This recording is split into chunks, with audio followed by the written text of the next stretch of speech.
আসসালামু আলাইকুম বন্ধুরা, যে যেখান থেকে আছেন শুনছেন তাদের সবার প্রতি রইল আমার শুভ সকাল। বন্ধুরা, আজ দেখাবো তিথি পাখির অজানা কিছু তথ্য। তিথি পাখি সাধারণত দুইভাবে পালন করা যায়, একটা মুক্ত আকারে আর একটা খামার আকারে।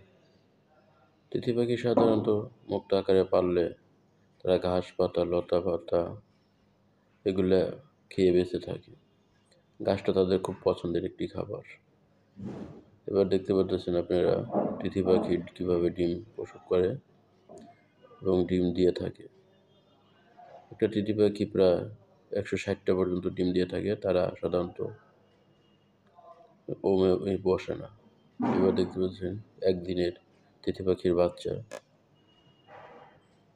এই বাচ্চা সাধারণত 28 দিনে ফুটে থাকে। তিথি পাখি দুইটা সহজ এবং কঠিন উপায় আছে।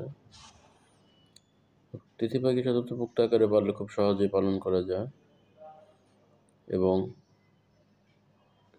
মোটামুটি ভালো লাভবান হওয়া যায়। খামার আকারে পাললেও হয়।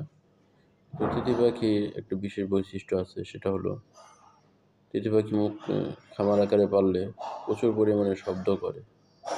এর জন্য এটা খোলামেলা জায়গা, দূরে কোথাও পাললে ভালো হয়। তিথি পাখি দুই প্রকৃতি করা যায়, সেটা একটা মাংসের জন্য আর একটা ডিম বাচ্চার জন্য। তিথি মুরগি সাধারণত মাংসের জন্য মানুষ কিনে কম খায়, কারণ এটার প্রচুর দাম থাকে।